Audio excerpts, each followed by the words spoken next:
Mes paroles valent cher. Salut à tous. J'espère que vous allez bien. Le chairman pour vous servir. Les Guzney m'appellent le chair. Les Fimbi 500. Mais les deux sont corrects. Anyway. Sarcel représentant. Sect Abdoulaye évidemment. Bienvenue sur We Hustle. C'est toujours ton émission qui rassemble et motive. Au fil des émissions, nous recevrons différentes personnalités qui viendront s'asseoir à ma table, nous parler de leurs échecs, mais surtout de leurs réussites. Alors Rigo, take a seat, non? Tout le monde chie pas à fond. Demande aux Haïtiens, ils savent ce que je viens de dire. PDG, let's get it! We hustle, baby.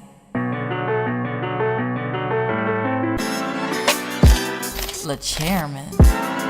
We hustle, baby. Le chairman. Hustle, baby.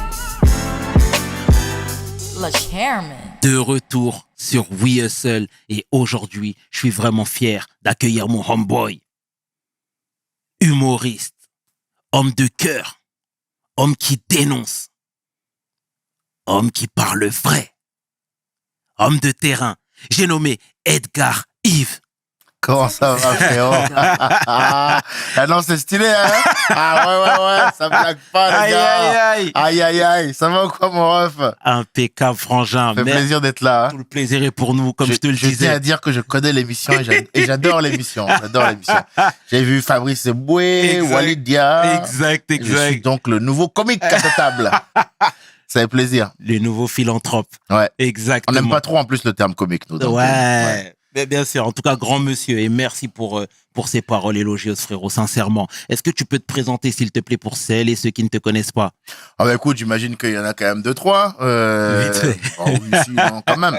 Ce sera de moins en moins vrai si je fais bien mon travail, normalement. Je m'appelle Edgar Yves Monou. J'ai 37 ans, voilà. 1m85, 87 avec les cheveux, je dis souvent. Et ouais, je suis stand-upper. Voilà, on va dire que s'il y a du rap conscient, j'essaye de faire du stand-up conscient. J'essaye de jouer mon rôle de troubadour, d'apporter modestement ma pierre à l'édifice et puis de faire bouger, avancer les choses. Ouais. L'avantage de l'humour, c'est qu'on passe pas pour des moralisateurs, parce que donner une leçon à travers la blague, ça permet de la faire passer crème. Tu vois ce que je veux dire? On rigole et on fait. Ah ouais, en fait, c'est pas faux ce qu'il dit. Tu vois, on prend ça comme ça simplement et ça passe. Je pense que l'humour, c'est un bon vecteur pour envoyer des messages, sans être moralisateur.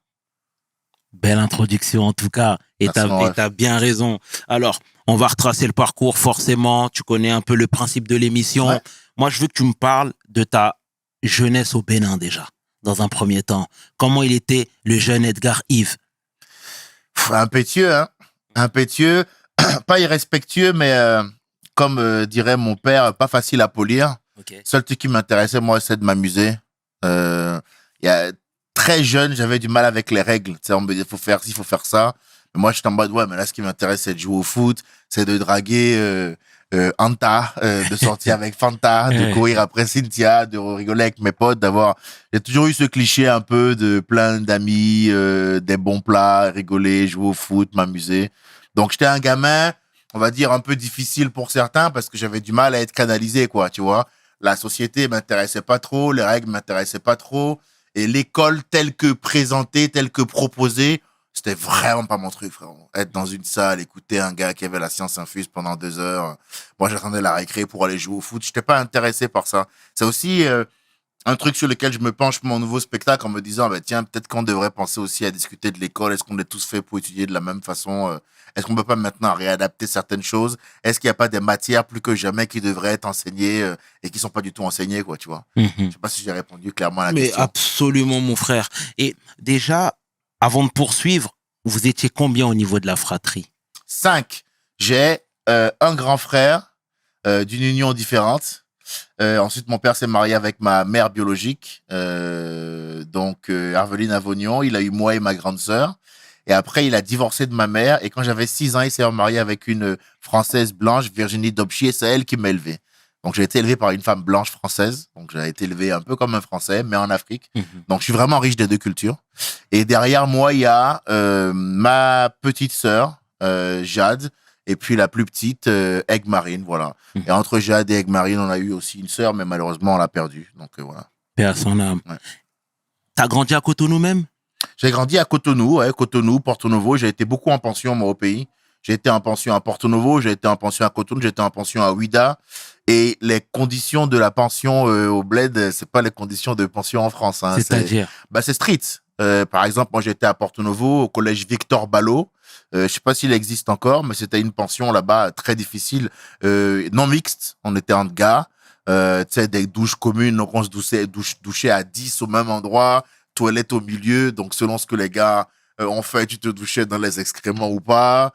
C'était extrêmement difficile. Mon père était riche, mais il voulait, je sais pas, il avait un délire il voulait nous élever vraiment à la dure. Il voulait nous enseigner la difficulté des choses. Mais passer d'une maison de ministre ambassadeur avec piscine à un internat où tu te douches à 80, c'était quand même difficile, quoi, tu vois. C'était vraiment difficile. Donc, j'ai des souvenirs, par contre, de cette période assez dure, quoi, tu vois, où je me disais, parce que moi, je faisais la transition, maison un peu de luxe, employé, chauffeur, nounou, blanchisseur, garde du corps, machin. Et je me retrouvais en pension à trier les charançons. Tu sais, les charançons, c'est des insectes qui attaquent le riz en Afrique. Et les dames qui faisaient la cuisine s'en fichaient un peu, elles faisaient cuire le tout. Donc, quand ton plat de riz au grave de jollof rice là arrivait, il fallait trier tes charançons avant de taper ça correctement, quoi, tu vois.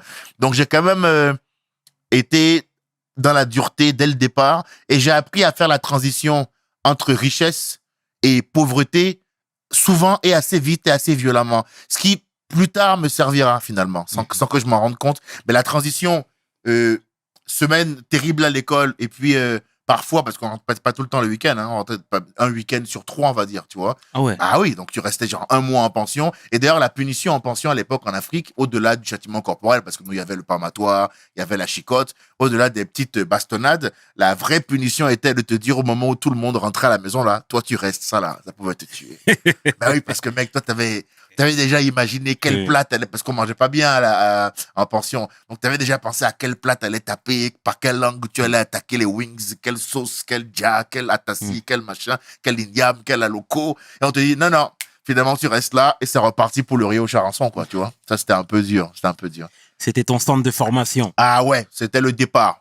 C'était le départ. Et toi, très tôt, les parents ont mis l'accent sur les études. Tu sais, moi, je connais énormément de Béninois, tu vois, et quand on était à l'école, on était un petit peu dans notre déconnade, pour rester poli. Oui. Par moment, les Béninois, eux, ils étaient très carrés, mais vraiment, et c'était même poussé à l'extrême. C'était valable pour toi? Pas du tout. Et est-ce que tu comprends déjà ce que je te dis, à Bien savoir sûr. quand les parents, enfin des Béninois, mettent très tôt l'accent sur les études? Bien sûr, parce que en fait, les études, c'est vraiment un moyen de s'élever socialement et de s'émanciper. La raison pour laquelle les parents, en général, mettaient mais mon père le faisait, hein. Mon père était intransigeant sur les études. C'est juste que moi, peu importe le type de menace que tu me faisais, quand j'en avais rien à foutre, gros, j'en avais rien à foutre, tu vois. J'étais vraiment un garçon comme ça. En fait, j'ai toujours eu du mal à m'intéresser sincèrement à un truc qui me fait. Donc, souvent, quand on voulait m'intéresser à un truc, on passait par un moyen un peu dérobé. Des fois, mon père me disait, si tu as une bonne moyenne ce trimestre-là, je te paye une PlayStation. Là, j'avais 18, frérot. Par contre, le trimestre d'après, j'étais capable d'avoir 8. Tu vois, vraiment, le mec, il n'a rien à faire, quoi. Il a été premier de la classe en février, et puis en mai, le mec est quasiment dernier, quoi, tu vois. Le prof disait, c'est indigne de lui, machin et tout. Donc, moi, j'étais pas du tout intéressé par ça. Mais la raison pour laquelle les parents africains, globalement, et puis les Béninois, moi, mon père était comme ça, je confirme, mettait l'accent, c'est parce que lui, il avait la conviction que c'est par le travail qu'on s'émancipe et qu'on s'élève socialement. Donc, il voulait être sûr que ces gamins savent parler, savent s'exprimer, soient corrects, aient du vocabulaire et une vraie éducation, parce que pour lui, c'était une clé pour s'imposer en société. Il n'a pas complètement tort. C'est avec le recul, l'enseignement dont j'ai bénéficié, moi, ma formation intellectuelle, les livres qu'on m'a fait lire, m'ont permis après de m'exprimer devant n'importe qui. Donc, finalement, c'était pas une mauvaise chose. Quand j'étais gamin, ça m'embêtait, mais l'adulte que je suis, bah, si c'était à refaire, je dirais, ouais, refaites comme ça quand même, parce que ça me permet quand même de faire n'importe quelle interview, de m'exprimer correctement, Absolument. de mener plein de débats et d'avoir surtout une pensée construite, une formation intellectuelle. J'ai un esprit de système, moi. Ça veut dire que moi, je peux prendre des éléments de ma culture générale et les inclure dans un raisonnement. J'ai pas appris bêtement. On m'a appris non seulement à apprendre, mais à utiliser intelligemment mes informations. Et donc, tu sais, toi, n'ayons pas peur des mots, t'étais quand même assez aisé au pays. Ah oui, tu oui. vois ce que Oui, je oui, veux oui. dire? Et Famille c'est- riche. et c'est très bien parce que depuis tout à l'heure, tu parles, mais t'as les pieds sur terre et tu n'hésites pas à le dire parce qu'il y en a clairement qui auraient pu se dire que non, nous, on était modestes, etc. Tu sais, ça sonne mieux de Non, le dire. famille riche. Tu vois ce que je veux dire? Moi, je suis pas un menteur, je fais pas de faux semblants. Non, mais t'as bien raison, Ouais. mon frère. Et moi, je veux savoir comment on est vu, parce que tu sais, d'un point de vue extérieur, la bourgeoisie africaine, ils sont quand même très imbus de leur personne. Ils sont très hautains. Tu sais, même comme moi, je suis sénégalais, mais quand je vais là-bas et que je vois des gens qui sont bien placés, etc., ils te font ressentir de prime abord que tu n'es pas dans leur caste. Oui. Moi, mon père était comme ça, hein, pour le coup. Moi, mon père, d'ailleurs, c'est une des choses qui va un peu forger mon caractère dans l'enfance. Moi, mon père, c'est un mec qui a eu une vraie réussite. Il a fait tous les postes au président de la République chez moi. Il a été plusieurs fois ministre. Il a fini sa carrière, je crois, ambassadeur, mais il a fait député, maire, plusieurs fois ministre. Il a organisé le sommet de la francophonie, président des rapports Afrique-Caraïbes-Pacifique. Donc, c'est vraiment un éminent personnage de chez moi. Tu dis à n'importe quel Béninois mon nom, Edgar Yves Monou, qui est le nom de mon père. Je m'appelle Edgar Yves Monou Junior, moi. Donc, le gars avait des plans, hein. Tu vois ce que je veux dire? Clairement, hein. Le gars s'est positionné dès le départ en me disant, toi, t'es missionné. Tu vois ce que je veux dire? T'es même pas encore né. On a déjà fait un programme sur ta tête. Je sais pas, tu vois comment ils abusent, frérot. Laisse-moi d'abord découvrir un peu le football, m'ambiancer. Toi, non, il sera le prochain leader charismatique des hommes noirs. Debout. Donc, j'ai dit, ok, sauf que, du coup, ça a fini en stand-up, mon frère. Mais, en vrai, il avait ce côté assez imbu un peu de lui-même qui était un peu assez relou. C'est aussi un truc qui a été une source de dispute.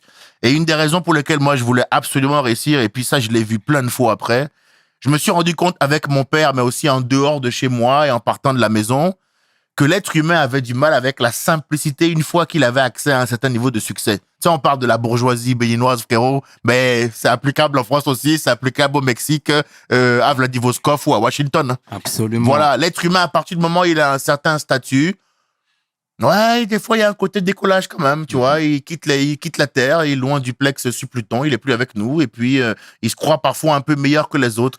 Moi, très vite, quand j'ai vu ça, parce que j'avais aussi beaucoup de mal avec l'autorité, j'ai mis un point d'honneur à me dire que j'allais avoir du pouvoir à ma manière, parce que pour moi, finalement, l'homme le plus libre, un peu à l'instar de One Piece, à la Goldie Roger, c'est le mec qui est le plus fort. Parce que être libre, c'est avoir les moyens de faire ce que tu veux. Mais pour avoir les moyens de faire ce que tu veux, faut avoir les moyens d'empêcher ceux qui veulent te faire plier de te faire plier. Tu comprends? Absolument. Il faut être quelqu'un pour pouvoir être libre. Tu comprends?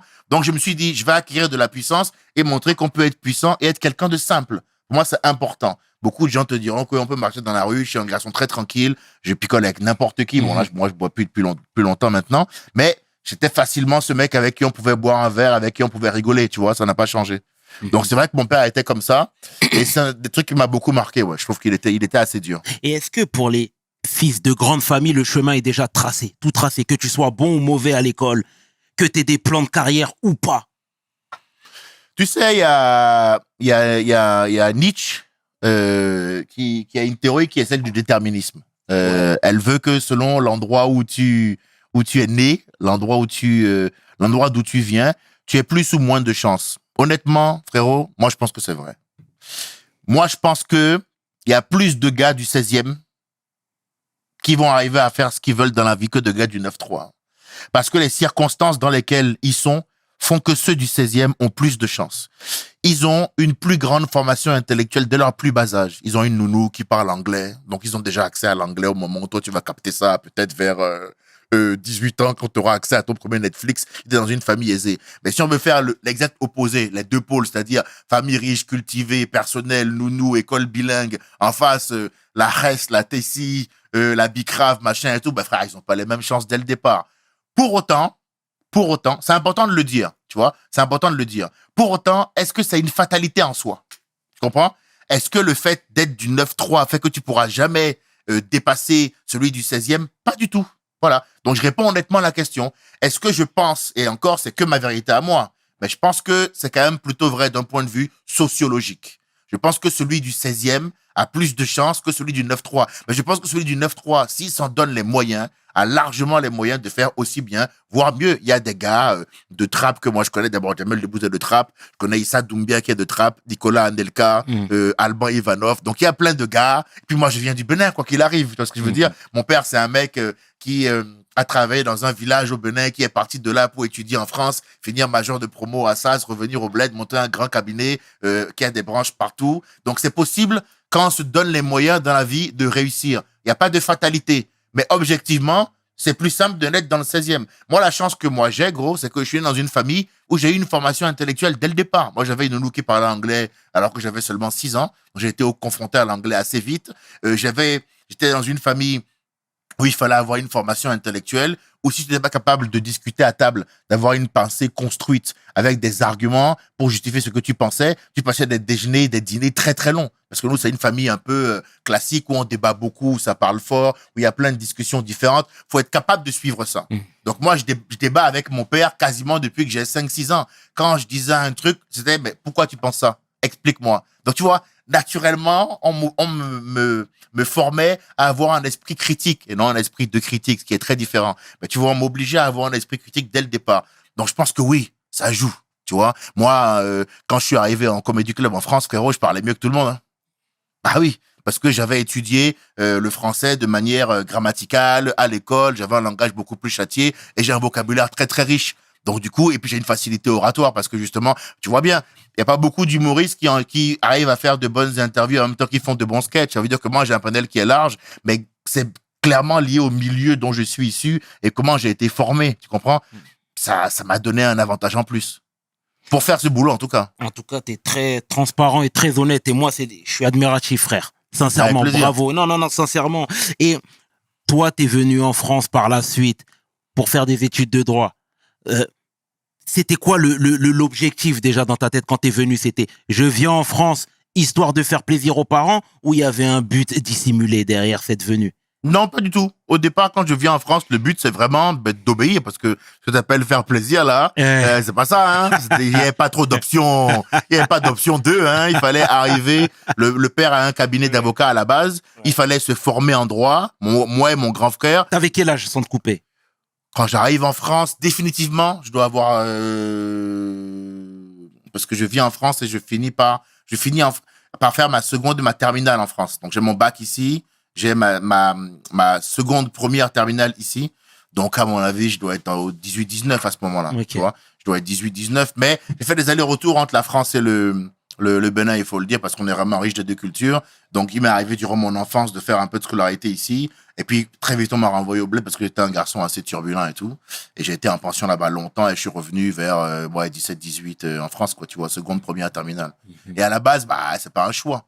Le but, c'est de faire ce que le daron a prévu, c'est-à-dire le plan, c'est mes 2 fils vont devenir avocats, ils vont reprendre l'affaire familiale. Et si en plus, le junior, là, il peut se lancer en politique comme je lui ai donné mon nom et il peut aller là où moi je suis pas allé, ce sera parfait. Donc le plan, c'est ça. Le plan, c'est d'obéir à une injonction parentale, d'arriver, d'avoir son diplôme et de revenir au bled pour reprendre l'activité familiale. C'est le plan. Comment les parents ont pris la nouvelle quand tu as décidé de tronquer les études pour faire du stand-up, pour faire de la comédie? Est-ce que déjà, vous-même, au sein de votre cast, vous voyez les humoristes comme étant des valets du roi? Et encore, quand je le dis, c'est pour rester poli. Non, on dit bouffon. C'est ça que tu voulais dire, c'est ça? Ouais.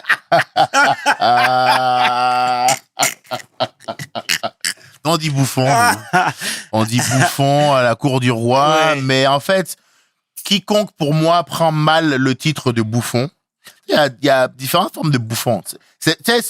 Faut se poser la question, pourquoi est-ce que bouffon est vu maintenant de manière péjorative? Moi, je suis presque sûr qu'à l'époque, c'était hyper classe d'être un bouffon, à l'époque des rois.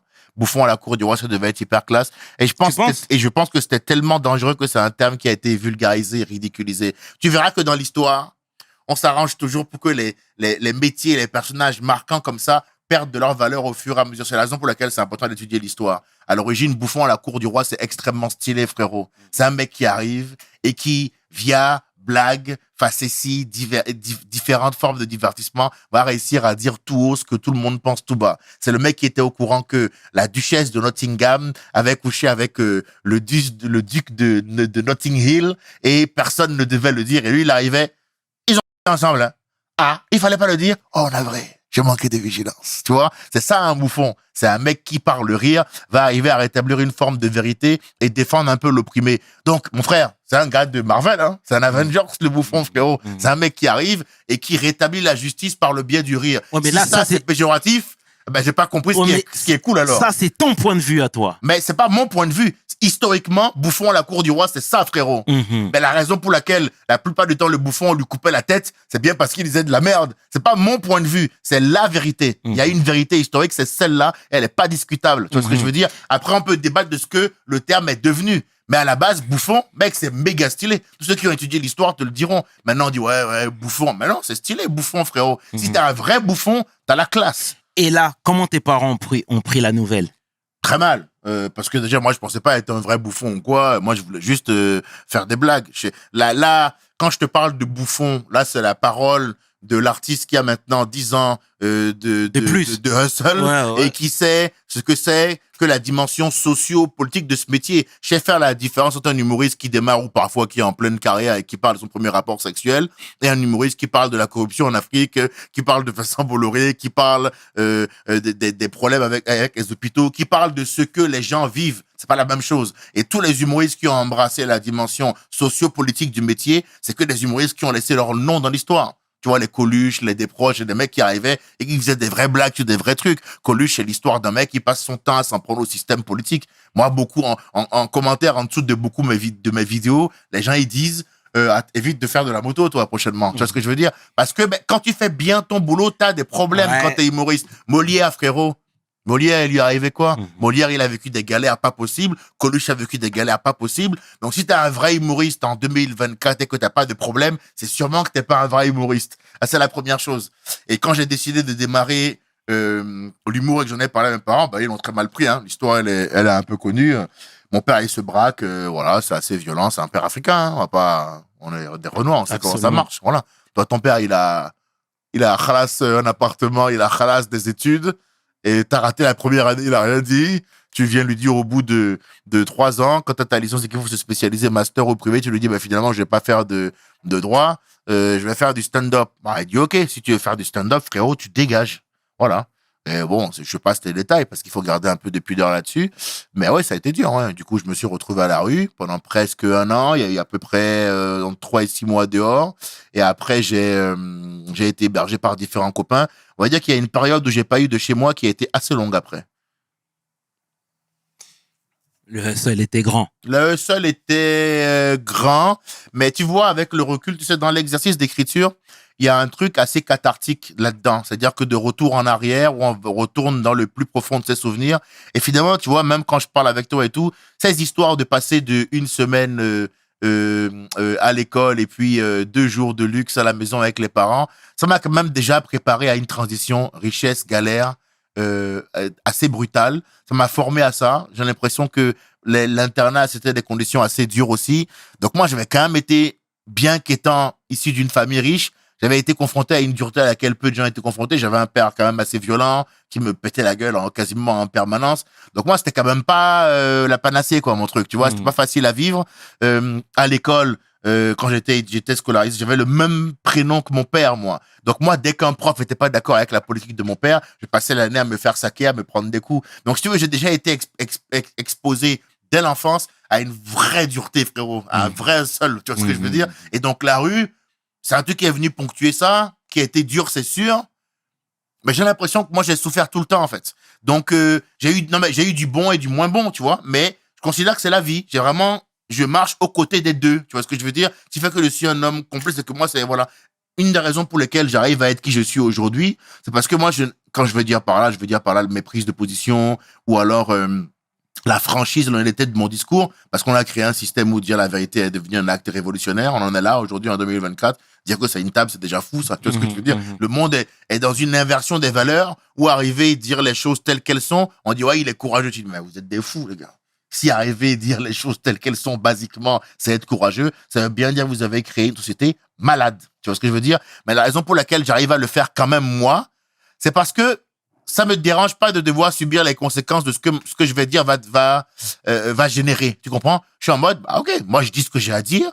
Mais toi, maintenant, fais ce que tu as à faire. On va voir comment on va gérer ça. Propose ce que tu as proposé, et puis on va faire comme d'habitude. Dos rond, on va encaisser un seul, on va passer à autre chose. Mais je pense que c'est important, les notions de valeur, les notions de noblesse, les valeurs chevaleresques. C'est important de remettre ça au goût du jour, le courage, la capacité de faire de la nuance. C'est des valeurs qui ont vraiment disparu.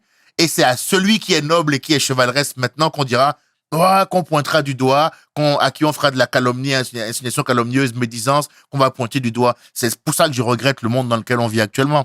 Ça a été dur pour moi, mais il y en a pour qui ça a été plus dur, frérot. Tu comprends? Il y en a qui ont eu des oncles pédophiles, il y en a qui ont subi des vraies dingueries durant leur enfance. Frérot, moi j'ai esquivé ça. Tu comprends? Donc j'ai pas arrivé me poser en martyr. Non, écoute, ça a été dur. C'était extrêmement difficile. Dehors, c'est pas rigolo. Tu vois ce que je veux dire? Mais j'ai tenu bon et je suis heureux d'être là où je suis maintenant. Et je me permets de te reprendre. Quand tu dis que tu étais à la rue, c'est au sens propre du terme? C'est au sens propre du terme. Mes premières nuits, je les ai fait sur des bancs, dans un parc. J'ai fini par être retrouvé dans un parc par un pote qui m'a hébergé, Valentin Lehomang, je le salue. Il y a un documentaire d'ailleurs qui sort bientôt sur TV5 qui traite tout ça, où on raconte un peu plus large l'histoire. C'est pour ça que je garde les 3 éléments. J'ai aussi des contrats avec des chaînes, là, par exemple, tu vois, où là, on va raconter complètement cette histoire-là. Mais il y a un pote qui m'aide à sortir de la rue. Mais par contre, les premières nuits, c'est dehors. Ça veut dire que voilà, je prends mon sac, je dors sur des bancs, je change d'endroit, je vais dans les magasins, je vole des sandwichs pour bouffer. J'étais quand même assez malin aussi comme type. J'avais une formation intellectuelle.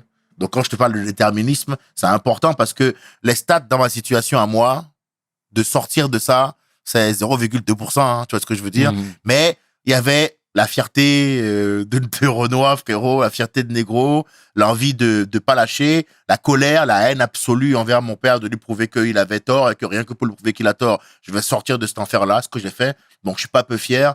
Et quand tu sors de là, il n'y a pas beaucoup de gens qui peuvent venir s'asseoir devant toi, te pointer du doigt et te dire que tu es autre chose que ce que tu es vraiment. Hein. Quand tu sors de là, tu sais qui t'es. Tu comprends?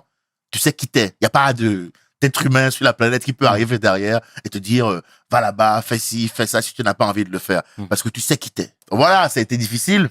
J'ai été à la rue au sens littéral pour te répondre. Et ensuite, j'ai beaucoup dormi chez plein de potes, ce qui n'est pas facile non plus.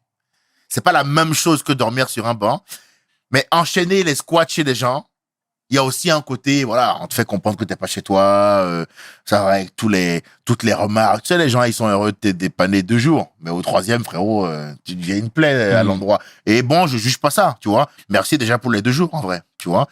Mais ne jamais être chez soi, devoir voguer de maison en maison. Et quand t'arrives pas à trouver une maison, faut trouver un squat, tu vois, ça arrive, ça. Donc, des fois, t'alternais entre je dors 3 jours chez l'un, 2 jours chez un, je suis en banc, 3 jours chez l'autre. Voilà, ça a duré à peu près 1 an, cette période, donc c'était quand même long. Et puis après, j'ai retrouvé un boulot. Tu peux resituer l'époque? À ce moment-là, j'ai entre mes 23 et 24 ans. Entre mes 23 et 24 ans. C'est juste quand je viens fraîchement d'avoir ma licence de droit. Donc entre mes 23 et 24 ans. Et puis après ça, je trouve un boulot alimentaire. Après ça, à Poitiers.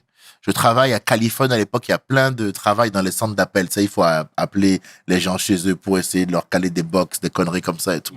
Je fais ça pendant, un bon 6-7 mois aussi. Je fais un peu d'argent, un peu de quicheta.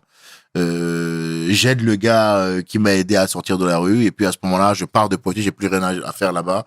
Il y a une femme que je rencontre parce que je me suis resociabilisé. On a repris les douches, on est bien, on est de retour sur le game. Et elle est nantaise et je pars à Nantes pour vivre avec elle. Voilà.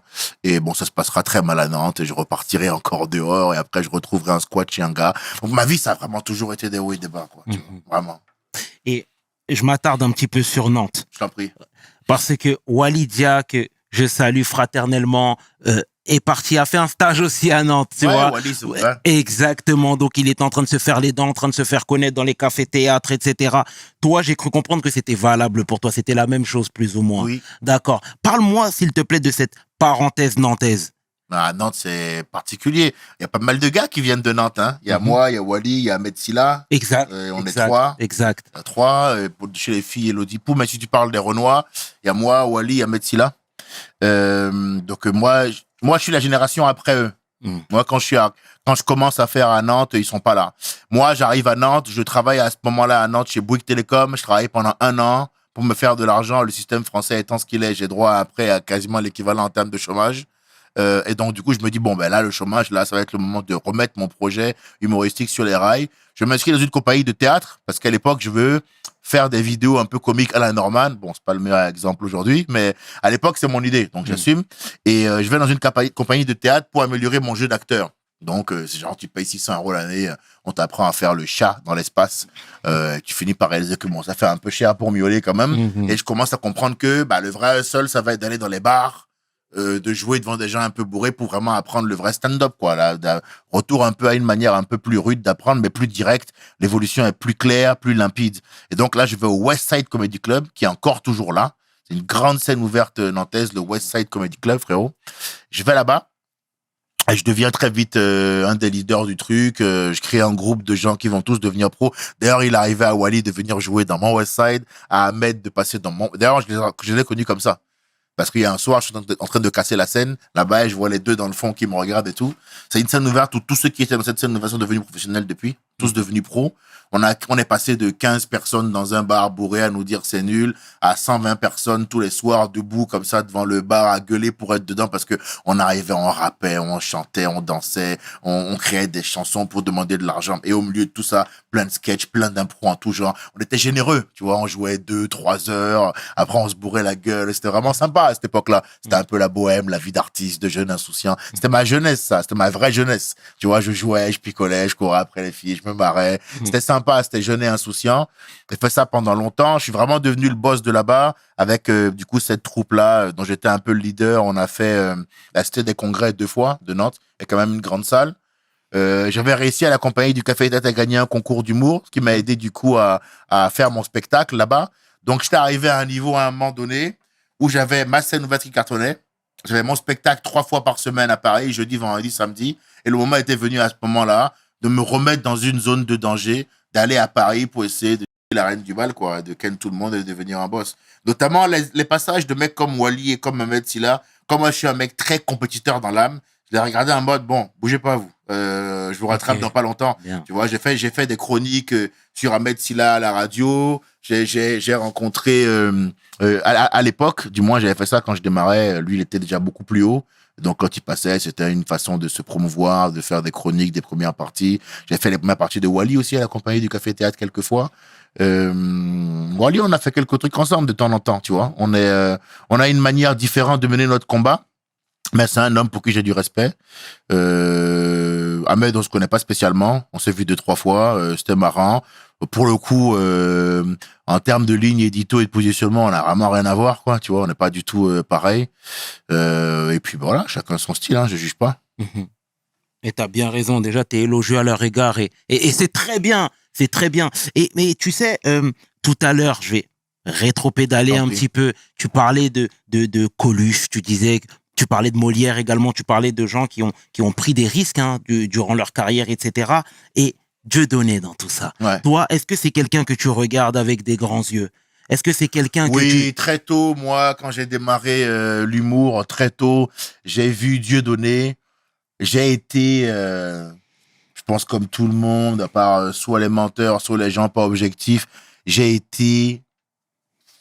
Impressionné, c'est pas assez fort, tu vois. Impressionné, c'est pas assez fort. J'ai été soufflé par le talent du gars, quoi. J'avais jamais vu un mec cumuler autant de qualités naturelles pour faire ce métier.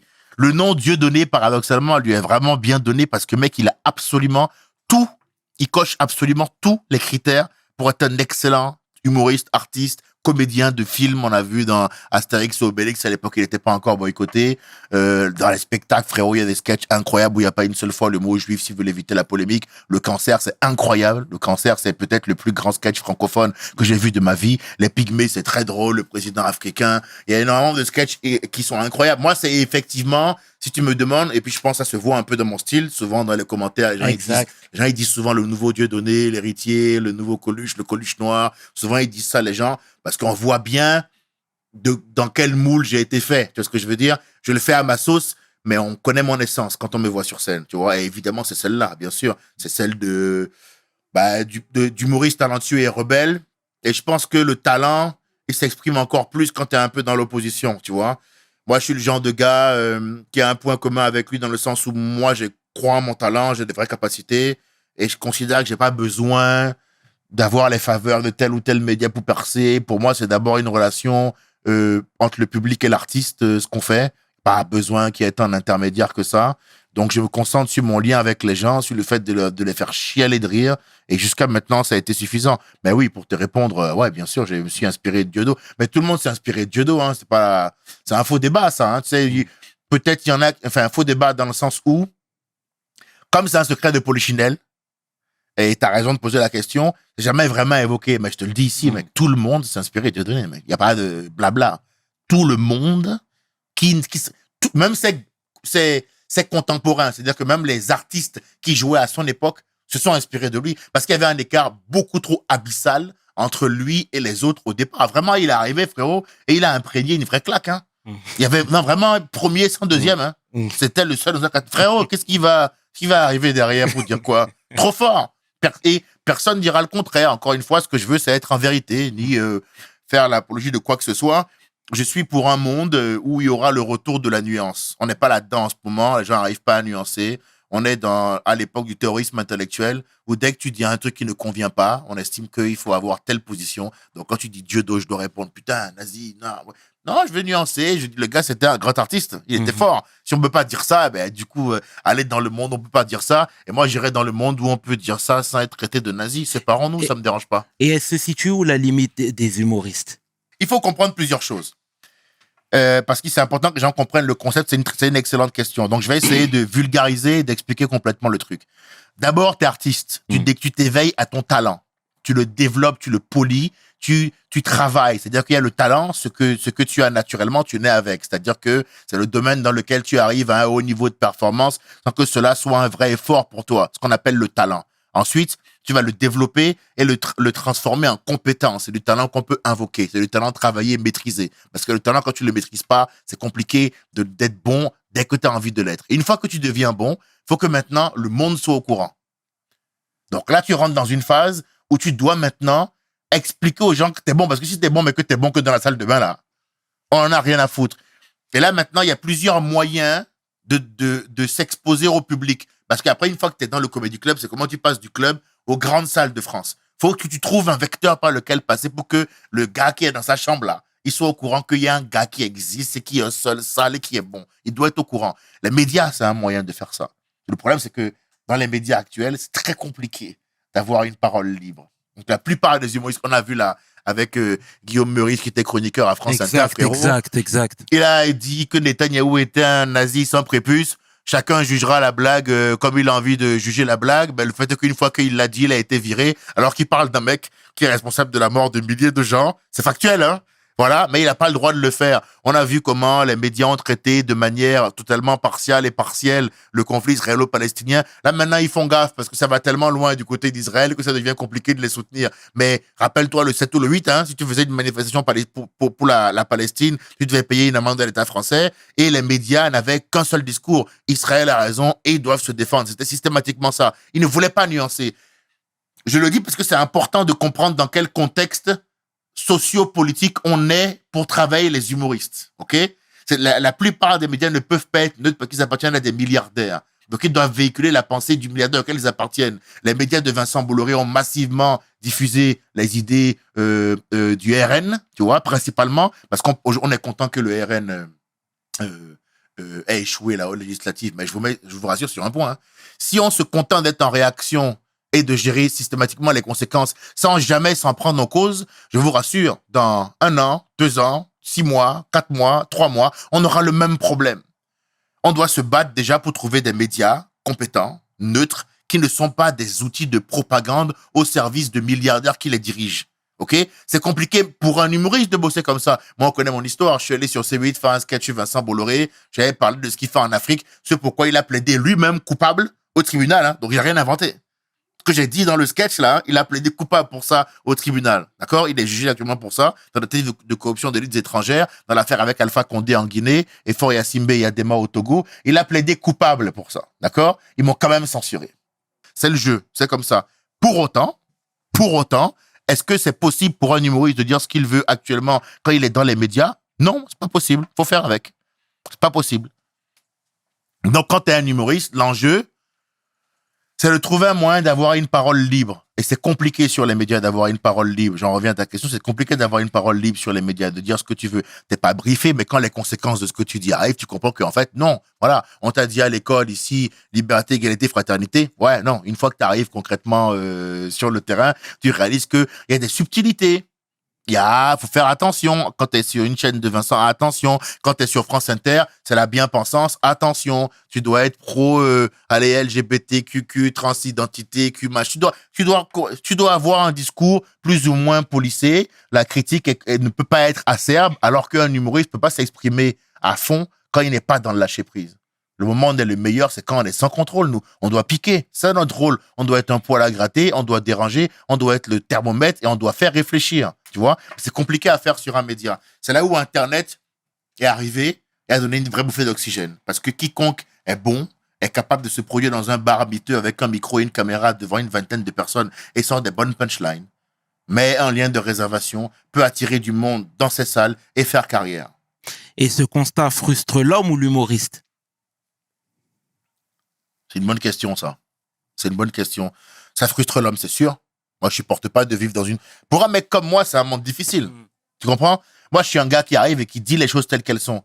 Dans un monde où on s'est mis d'accord pour être dans le louvoiement, passer par les chemins de traverse, être dans le subterfuge, la compromission systématique, la soumission totale, pour les garçons comme moi, c'est dur à vivre. Tu comprends? Parce que moi, ce que je veux, c'est un monde où on dit les choses telles qu'elles sont. La société actuellement, frérot, elle est sans nuance. On est dans une société très émotive, presque hystérique, où l'information est très rapide, traitée sans réflexion, sans précaution préalable. L'accusation sur le réseau est directe.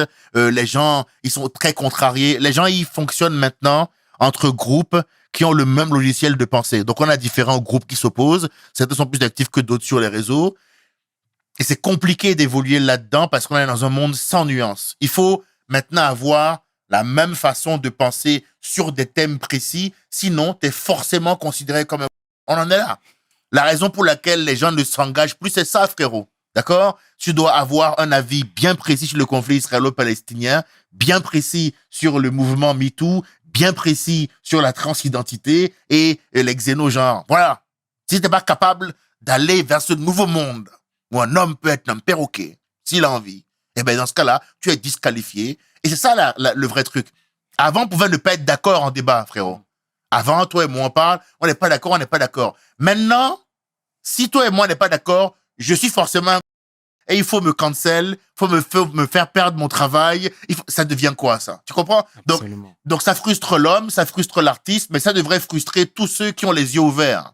Parce que vous voyez bien que c'est pas possible d'avoir une pensée différente. On tend vers un monde où on veut faire une pensée uniformisée, où les gens ne réfléchissent plus par eux-mêmes. C'est là où les médias, ils jouent un rôle incroyable, les médias. C'est devenu un outil de propagande, frérot. Normalement, quand tu es journaliste, tu dois être neutre. Traiter l'information de façon impartiale et présenter l'info telle qu'elle est. Ton avis, normalement, on n'en a rien à foutre. Mais maintenant, on te donne une info qui est déjà biaisée en elle-même. Si elle ne l'est pas, elle l'est souvent. Et quand elle l'est ou quand qu'elle le soit pas, on te dit ce que tu dois en penser. C'est ça le vrai problème. Si on avait des médias neutres qui étaient ce qui doivent être un vrai quatrième pouvoir, ça irait. Mais là, actuellement, frérot, c'est dévendu la plupart. Entre les médias d'extrême droite et les médias d'extrême gauche, c'est quoi le... Bon, extrême droite, on voulait pas qu'ils arrivent au pouvoir, donc on est content qu'ils y soient pas. Mais mon frère, la bien-pensance, là, la bien-pensance de gauche, là, de France Inter, on a vu les limites, non? C'est Charlie à 2 vitesses. C'est Charlie quand tu dis un truc qui leur plaît, frérot, hein. C'est la tolérance quand tu dis un truc qui leur plaît, frérot. Quand tu dis un truc qui leur plaît pas, t'es viré, mon frère. Et on emploiera plein d'arguments différents pour dire pourquoi t'as été viré, mais t'es viré, frérot. Et la vérité, on la connaît tous. Voilà pourquoi le conflit israélo-palestinien est un sujet quasi systématiquement évité par les humoristes. Parce que c'est des sujets où les gens ont des sensibilités extrêmement fortes. Et à l'heure des réseaux sociaux, là, où on ne réfléchit plus, on prend un mot, on coupe, on l'enlève de son contexte, on met une musique derrière, machin et tout, raciste ou pas raciste, et on te détruit ta vie. Ben, les gars se disent, c'est quoi? Moi, je vais rien dire.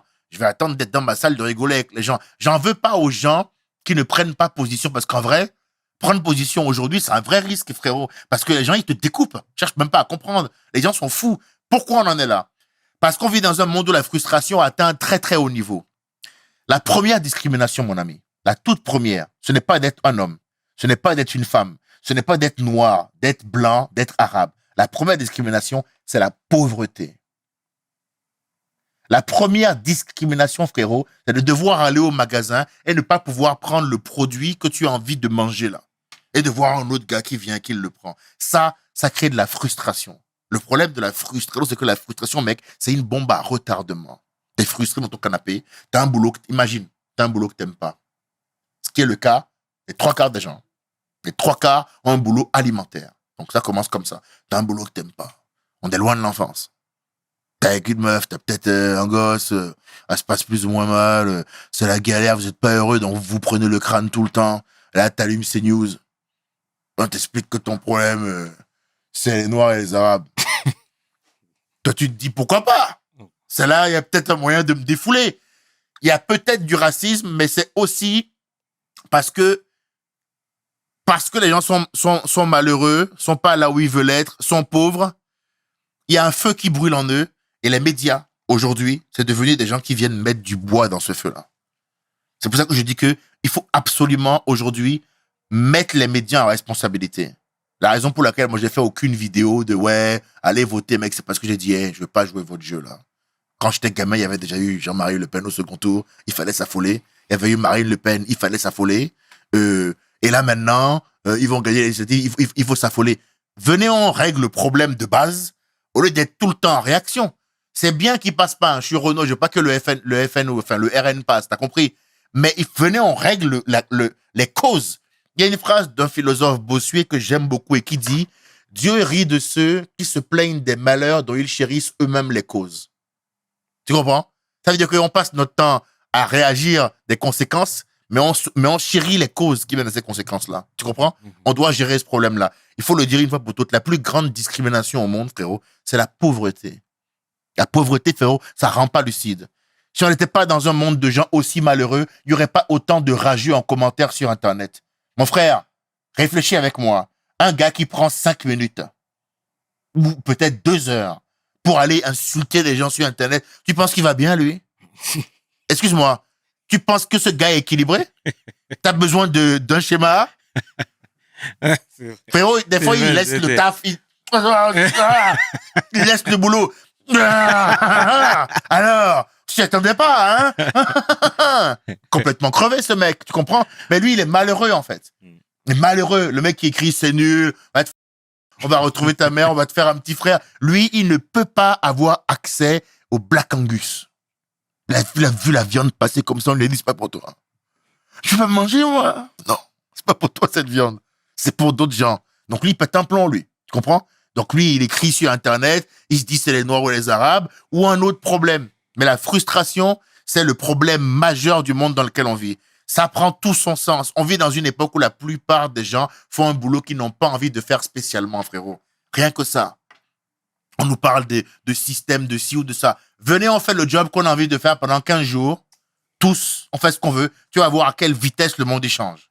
Parce que dès l'école, on formate les gens de manière à ce qu'ils ne puissent pas faire ce qu'ils ont envie de faire dans la vie. Souvent, en gros, tu vas à l'école parce qu'il faut aller à l'école. Après, tu suis les études plus ou moins par défaut. T'es au courant de ce que tu voulais étudier à 20 ans, toi? Moi, je savais même pas. Je suis allé en droit parce que le daron m'a dit d'aller en droit. Et après, je me suis dit, au bout de 2 années de droit, mais en fait, j'ai pas du tout envie d'être là. Et si je suis honnête, je voulais pas être là depuis le début. Moi, là, j'étais dans le foot, j'étais dans 2-3 trucs. Vous m'avez cassé les couilles avec vos études, mais ça m'a jamais intéressé, votre affaire. Moi, je suis dans le gingembre. Eh oui, frérot, je suis dans les brochettes. Moi, je suis pas dans vos conneries, là. C'est quoi cette histoire d'avocat, de robe, de code civil? Allez, tous vous... Comment? La rue? Oui, bon, on y va. Mais ça commence à m'emmerder, cette histoire. Je suis là à lire un truc. Écoute, frérot, je lis un truc dont j'ai absolument rien à... T'imagines ce que ça fait? Tu ouvres un code civil, article, ça, tu dis, oh là là. Tu dis, je n'en ai rien à de cet article, frérot, tu vois? Mais je dois le lire et je dois l'apprendre parce que c'est la règle. Allez, tous vous... Non! Non! Et attention, moi, comprends une chose. Moi, je m'en suis émancipé à prix coûtant. C'est-à-dire que, en étant dehors. Ouais. Mais comprends que la plupart des gens n'ont pas résolu cette équation-là que moi, j'ai résolue à 23 ans. Enfin, je l'ai résolue. Bon, la vie l'a résolu pour moi parce que j'ai pas voulu me retrouver dehors. Mais de facto, j'ai fait un choix un peu audacieux. Je l'ai peut-être dit en bégayant. Humoriste. Tu es devenu quoi? Humoriste. Il dit quoi là? Approche-toi, je ne comprends pas.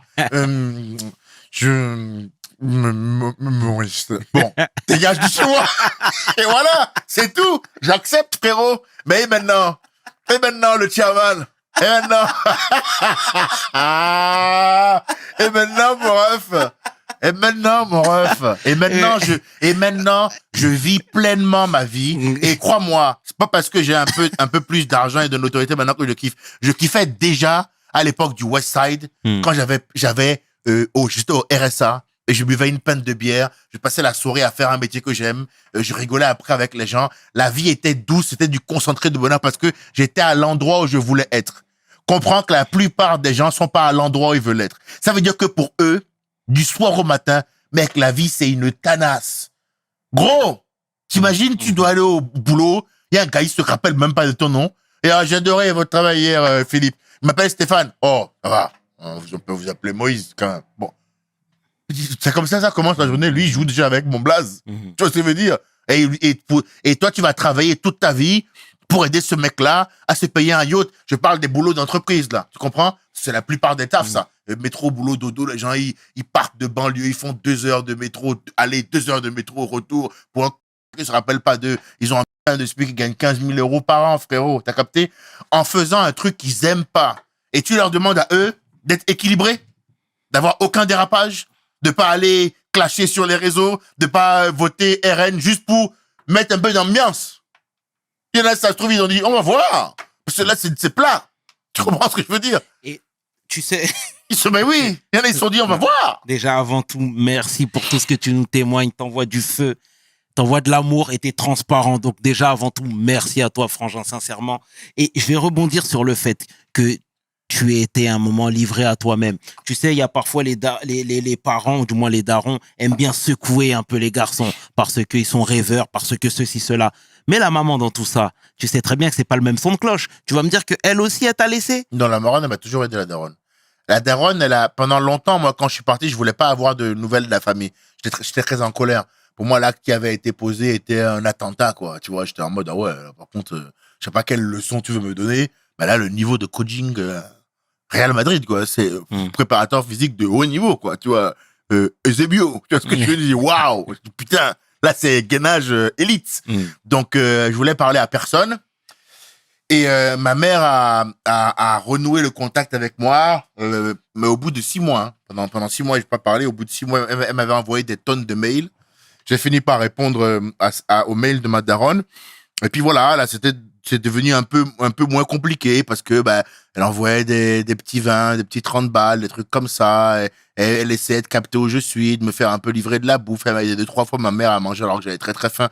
Donc la daronne a toujours été la daronne africaine qu'on connaît. C'est je peux rien faire parce que tu connais le rapport en Afrique, on a un système assez phallocratique, quoi, où en tout cas moi c'était ça, le daron c'était le boss, tu peux rien faire, gros. Quand il prend une décision, c'est le boss, il tape du poing sur la table, c'est comme ça. La daronne peut rien faire, mais en soum elle peut t'aider. Et ma daronne, elle a quand même pas mal fait. D'ailleurs, quand je suis arrivé à Paris, mon premier squat à Paris, mon père il a un appartement dans le 16e, non, il est propriétaire et tout, et avec les appartements de ce niveau-là, il y a souvent une chambre de bonne qui va avec. Okay. Et quand je suis arrivé à Paris, la daronne m'a secrètement donné accès à la chambre de bonne. Sans l'accord du vieux. Donc, tu vois, tu poses de bonnes questions. Ça ramène des parties de l'histoire que personne ne connaît.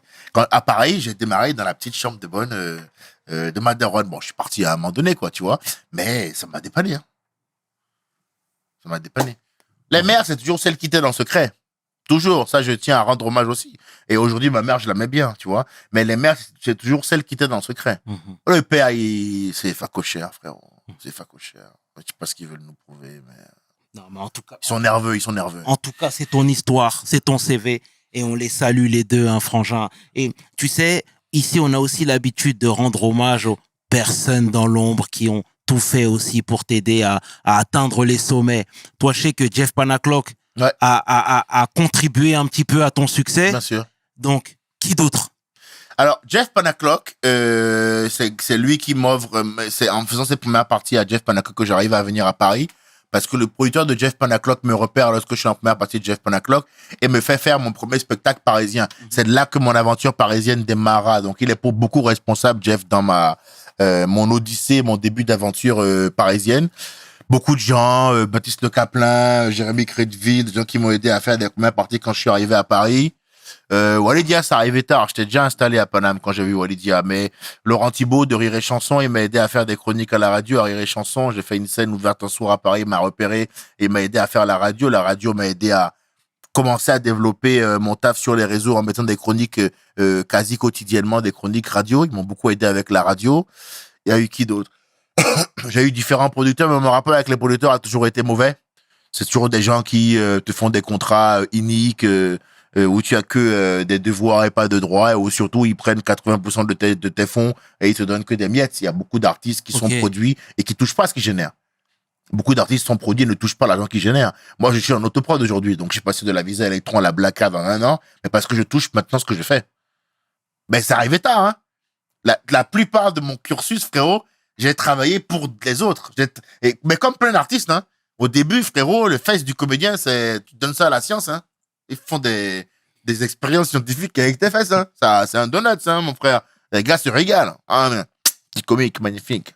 C'est petit jus. Vraiment, c'est cadeau, quoi. Tu bosses comme un chien. Et après, si t'es courageux, tu t'en émancipes, encore une fois. Tu vois? Tu vois, c'est l'histoire de ma vie, frérot. Tu vois, je me suis émancipé de mon père, émancipé des producteurs, émancipé des médias, tu vois. J'envoie tout le monde parce que je me rends compte que ils veulent te proposer un semblant d'existence. C'est ça le problème. Ils veulent te proposer une vie qui n'est pas réelle, qui n'est pas palpable. Ils veulent faire de toi un fantôme et un zombie. Et les gens, les divergents comme moi qui sortent du cadre ont des problèmes. Mais la plupart des gens, frérot, c'est des fantômes. La plupart des gens, je te le redis, c'est des fantômes. Quand tu te dresses contre le système, tu sais que c'est beaucoup plus dur pour toi. Ouais.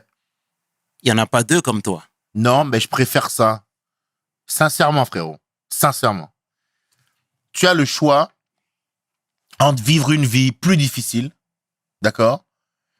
Mais quand tu te lèves le matin, t'as pas de boule au ventre. Quand tu rentres le soir, ce que tu vois dans la glace quand tu vas te brosser les dents avant de dormir, t'es OK avec ça. OK? Et c'est pas que t'as moins de moyens ou que c'est plus nul. Le chemin est plus long parce que tu ne bénéficies pas de ce dont tu bénéficierais en termes d'exposition et de passes décisives si tu avais le discours plus courroucé, plus doux, qu'on voudrait que tu tiennes.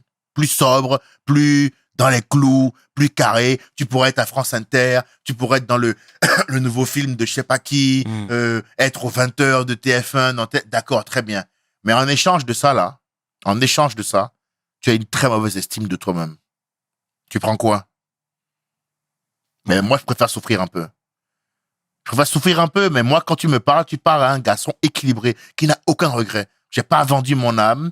Mon caractère est une chose qui est beaucoup mis en avant parce que moi, dès qu'il fallait te soumettre, j'ai toujours dit non, écoute, je vous laisse faire vos trucs là, mais moi, je veux rien mettre dans ma bouche à l'insu de mon plein gré. Je vous connais pas, on peut pas coucher ensemble comme ça. Paye-moi un verre, laisse-moi du temps, faut que je réfléchisse, je te connais pas. Tu vois ce que je veux dire? Les gens, ils sont fous, tu vois, dans ce milieu, ils sont complètement tarés. Moi, je pense que c'est important d'être soi-même. Et moi, je pense que il faut d'abord faire les choses avec le cœur. Il faut d'abord les faire comme on a envie de les faire. Et les résultats, ils viennent d'eux-mêmes.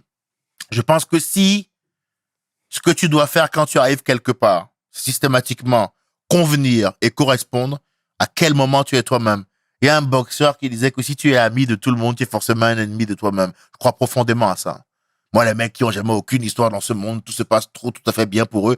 Ça m'inquiète parce que je me dis, lui là, c'est sûr il a dû faire des concessions qu'il faut pas faire. Il a aucun problème, lui. Alors, c'est quoi ça? Écoute, un artiste qui a aucun problème en 2024, c'est pas un vrai militant, c'est pas possible. C'est pas possible. Si t'as trouvé le moyen, toi, d'avoir zéro problème, tu mènes quel type de combat? C'est quoi ton sabre? Il est fait avec des plumes? Tu vois ce que je veux dire? C'est pas possible. Si tu dis la vérité aujourd'hui, tu te fais emmerder. C'est le système qu'on a créé. Mais je préfère avoir des problèmes et être moi-même, Ça me donne un peu des crises d'angoisse, mais tu sais, moi, je suis fan de Naruto, Dragon Ball Z, Bleach, Fairy Tail, Nicky Larson, Olive et Tom. Je suis fan de ces héros-là, qui étaient des gens un peu con tout le long, qui faisaient un peu les guignols et qui étaient très classe 10 minutes à la fin pour sauver la dame ou pour sauver la terre. C'est des valeurs avec lesquelles j'ai grandi, Chevalier du Zodiac, Club Dorothée. Je suis un garçon qui s'est fait comme ça. Et puis, il paraît que le caractère est fait de la naissance. Bon, ben, c'est vrai que moi, dès petit, j'ai un besoin de liberté. J'ai compris que pour être libre, j'allais devoir affirmer mes positions. Je t'ai redressé le tableau. Dès l'école, on t'explique ce que tu dois faire, où tu dois aller. Tu sors de là, on te dit où tu dois étudier. Tu sors de là où tu dois bosser, presque qui tu dois épouser, ce que tu dois avoir pour avoir une vie stylée. Ça veut dire que dans la société et le système tel qu'il est, être toi-même, ça passe forcément par le fait de dire non à quelqu'un à un moment donné, quand même. Il y a bien un moment dans ta vie où tu vas devoir dire, écoutez, ce que vous proposez là, moi, personnellement, non. Pourquoi? Ben, comme c'est ma vie, je viens de me rendre compte que ce serait peut-être bien que je décide l'orientation qu'elle va prendre quand même. Il n'y a rien d'héroïque là-dedans. C'est normal. Et il faut réclamer cette liberté-là. Tu comprends? Il faut sortir un peu des croyances limitantes. Il faut sortir un peu de ce que l'État nous dit, ce qui est soi-disant possible ou pas. Parce qu'on a des croyances limitantes depuis qu'on est petit, mon frère. Tu comprends? Il faut sortir de ça. Chaque être humain peut réclamer et proclamer son indépendance.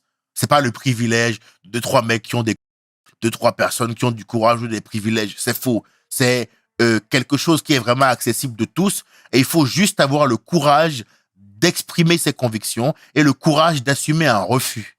Le vrai problème, frérot, c'est que les gens, ils ont la frousse. Je ne dis pas que cette frousse-là, elle n'est pas justifiée. Elle est justifiée. Cette peur, elle est justifiée, frérot. Dans mon domaine, tu peux faire 15 ans de travail. C'est tellement facile de diffamer quelqu'un que, aujourd'hui, mec, du jour au lendemain, ta carrière, elle est finie. On a vu, là, dans le mouvement MeToo, qui est un mouvement, certes, très sain, s'appuyant sur des bases très saines, mais on a vu, là, cette année, que pour une rumeur qui est lancée sur Twitter, on peut quitter ta carrière. Donc, je peux comprendre que t'aies pas envie de t'exprimer à ce moment-là, que tu te dises, bah, écoute, dans le doute, je vais quand même fermer ma gueule.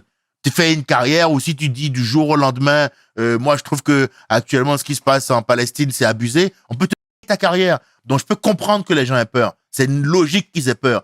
Mais si on n'apprend pas à dealer avec nos peurs, on fera rien bouger. Fera rien bouger. Il n'y a aucun changement tangible qui passe pas par un point sur la table ou par une opposition à un moment donné. Donc, c'est à nous de prendre nos responsabilités. C'est bien de nous dire, allez, courez, faut pas que le RN arrive au pouvoir. Frérot, au point où on en est, il va se passer quoi de pire? Ouais, il pourra peut-être y avoir pire. Mais est-ce qu'on n'a pas des problèmes sérieux à régler, comme le fait de se reprendre en main, de faire ce qu'on veut faire dans la vie? Parce que si le RN ne passe pas, mais que tu fais pas le boulot que tu veux pendant 40 ans et qu'après tu passes sans avoir rien fait de tangible, comment tu fais pour que ta voix elle résonne, elle porte, elle sonne fort et que ton passage soit utile? Tu fais quoi pour ça? Tu fais rien. T'es là, tu subis, tu dis qui est un gars bien, qui est pas un gars bien, ou je sais pas si, ou je sais pas quoi. C'est pas intéressant. T'es un militant. Faut choper sa liberté, frérot. Et toi, le stand-up, c'est quoi? C'est un tremplin pour toi? Oui, pour moi, c'est un moyen. Pour moi, c'est un moyen, le stand-up, que j'ai trouvé de m'exprimer. C'est un moyen c'est un domaine où j'ai du talent. Ça veut dire que c'est un domaine, comme j'ai défini tout à l'heure, où j'arrive à un haut niveau de performance, sans que cela soit un effort pour moi. Je suis naturellement drôle, je bosse bien là-dedans. Donc, c'est un moyen d'exprimer mes idées. Et c'est le meilleur moyen de transmettre un message sans être moralisateur, comme je t'ai dit au début. Quand tu dis la vérité en blague, pas si mieux. Tu comprends? Qu'arriver et dire la vérité direct comme ça, gros, bon, moi je le fais encore dans la vie, mais tu perds des groupes d'amis, tu perds des gens. L'être humain a du mal avec la vérité. Hein. Je te l'ai dit. Hein. Les humains, frérot, ils ont du mal avec la vérité. C'est le mécanisme humain de défense de base, c'est le déni. L'être humain, quand tu viens bouleverser ce qu'il croit, ses fondements, ses bases, quand tu viens tout bouleverser, plutôt que d'admettre ce niveau de remise en cause là, il préfère dire que t'es un... C'est plus simple à gérer. Tu comprends? C'est plus simple à gérer. Je comprends totalement. Ben oui. Et aujourd'hui, tu sillonnes un peu le territoire, t'as beaucoup de notoriété, les gens t'aiment et tu leur rends bien, j'ai presque envie de te dire. C'est quoi les projets futurs? Écoute, projet futur, je suis actuellement en train d'écrire un film. C'est long, le processus d'écriture d'un film, mais j'écris un film avec Pathé, là, je suis content, solide sur mon parcours, tu vois, justement. C'est pour ça que j'ai des zones d'ombre aussi, parce que, bah, il faut que ça aille au cinéma, que ça sorte dans des fictions et tout. Il y a un documentaire sur moi qui sort à la rentrée sur TV5. Ça va s'appeler Edgar Yves, le prix de la liberté. Et voilà, je vais le mettre sur mon YouTube. Donc, les gens pourront aller le voir. Le but pour moi, c'est vraiment de créer un pôle puissance à moi tout seul pour vraiment avoir besoin de personne. Moi, je veux continuer mon hustle. Justement, je veux créer mon site internet. Presque plus avoir besoin de Facebook et Instagram parce que vu comme je suis là, un jour, ils vont le fermer, frérot. C'est sûr. Moi, ils vont arriver à un moment donné à me créer. Tu as vu comment je parle? J'essaye d'être toujours nuancé, précis, argumenté dans mes développements et mes raisonnements. Mais on est à l'heure où on peut prendre un mot, prendre un autre mot, faire un mash-up et dire, vous avez vu, il est comme ci, il est comme ça. Et comme les gens sont en colère, tout ce qu'ils demandent, c'est ça à l'époque des Romains, c'était comme ça. Pour calmer le peuple, il fallait leur donner du pain et des jeux. C'était quoi les jeux, frérot? Ils étaient tous dans une arène, là. Il y a des gars qui se battaient contre des lions, qui se battaient entre eux. Donc, il y a quand même un truc profondément vilain chez nous, quand on n'est pas là où on veut être. En gros, ce que je pense, c'est que l'être humain, quand il n'est pas là où il veut être, c'est pas la meilleure version de lui-même, frérot. Je pense qu'il y a des matières comme ça qui devraient être enseignées à l'école, tu sais. Ils devraient enseigner ça. Je pense qu'on devrait enseigner aux gens la gestion de la souffrance. Je pense qu'on devrait enseigner également aux gens comment accepter la contradiction, comment contrôler un peu ses émotions. On voit bien que maintenant, avec la cancel culture, dès que tu n'es pas d'accord avec quelqu'un, encore une fois, tu dois pas exister, pas bosser, pas travailler, pas être quitté. On doit apprendre aux gens à gérer un peu plus la frustration, leurs émotions et aussi à apprendre à souffrir. En tout cas, mon cher frère, au nom de toute l'équipe de WeHustle, nous te remercions pour ta venue. Merci, mon ref. Ton partage. Tu nous fais du bien, frangin. Tu parles à bâton rompu. Et ça nous fait du bien d'entendre ce genre de discours. Tu vois ce que je veux dire? T'élèves les consciences. En tout cas, t'es vrai. J'essaye. Pour moi, c'est important. Et c'est vraiment ce que je veux que ceux qui nous regardent comprennent. Moi, c'est mon combat. Ayez le courage d'être vrai, quoi. Je pense qu'on peut résumer ça comme ça. Ayez le courage d'être vrai. Tout ce qu'on vous dit qui est compliqué, là, c'est pas si compliqué que ça. Ce qui est compliqué, en fait, c'est d'assumer les conséquences d'un acte. Habituez-vous à ça. Comprenez que les actes entraînent des conséquences et que être un homme, une femme digne, c'est accepter les conséquences qui viennent avec ses propres convictions. Absolument. Si vos convictions disparaissent parce qu'il y a des conséquences plus ou moins fâcheuses, ben on pourra faire ce qu'on veut de vous. Et on pourra faire de ce monde le plus grand des enfers. Ce qu'il faut, c'est absolument reconquérir notre propre adversité, reconquérir nos propres valeurs et proclamer notre indépendance. Mais ça, c'est pas un truc qu'on a besoin de faire dans 4 ans. On peut le faire demain. Eh ben, ce sera le mot de la fin, frère. Merci, mon ref. Merci à toi, mon frangin, sincèrement. Merci à toi. C'était le tiers. Et 500, tu peux inverser, les deux sont corrects. Avec mon pas de frangin, j'ai nommé Edgar Yves pour WeHustle. Mes paroles valent cher. Peace. We hustle, baby.